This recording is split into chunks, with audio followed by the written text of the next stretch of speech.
and do cutting-edge type of corporations in technology, in terms of pharmaceuticals and electronics and computers and so on and so forth. That's where the UK needs to go, is to more high-tech, cutting-edge technology, not building automobiles and things of that nature.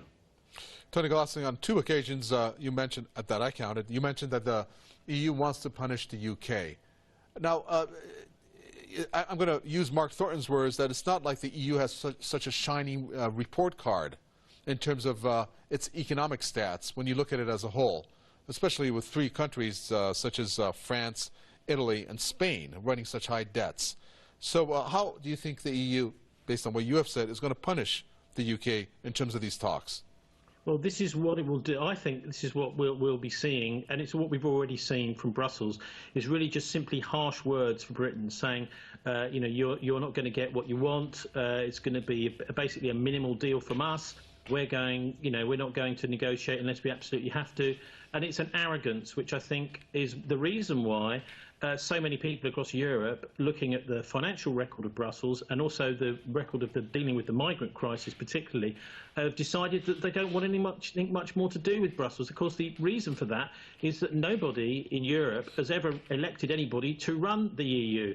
It's run by this unelected commission of appointees. In fact, what we do in our individual countries around Europe is once we get rid of a politician, like, for example, Leon Britton, who was removed here under the Thatcher government, under lots of allegations of the VI paedophile scandal back in the 1980s, plus the Labour leader Neil Kinnock, people who've been thrown out either by scandals or simply by the electorate thinking, well, we don't want this person in charge, we're going to kick them out at the election.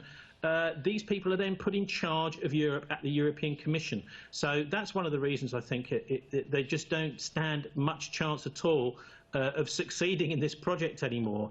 Yes, you're absolutely right about the effect that the economic policies have had in countries like Spain, Italy, Greece particularly has had a terrible time. Also, of course, with its democracy, because the Greeks, as the cradle of democracy, they voted to get out of the euro not last summer, the summer before. It still hasn't happened. So that's the way I think that we are characterising the EU now, is they're not really interested in what ordinary people think. They have no interest whatever in democracy. They're using the media constantly to try and spin and spin and spin to keep control. And also, as Donald Trump, the president-elect, just about to become president of the US, said this week, just earlier this week, he's talking about the EU being really just there for Germany. And if you have a look at the economic figures, I would agree. Germany has done very well out of all of this. They're now desperate for labourers. One of the reasons that Merkel has embraced the migrants there is because they need people to work in their factories. Here in Britain, we are in a totally the opposite position. The factories are mostly gone.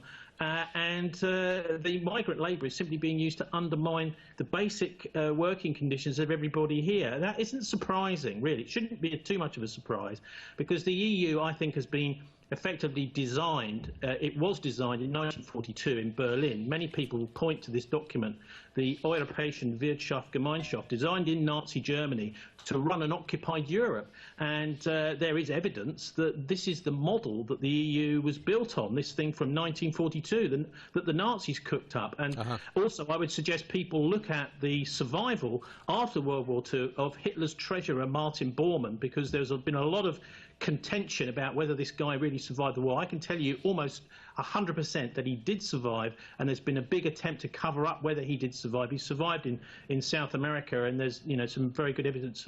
Paul Manning, the CBS US journalist, has proved this pretty comprehensively, that there was an attempt, an underground Reich, after the Second World War, and even Boris Johnson has pointed this out. The EU is just what Hitler wanted.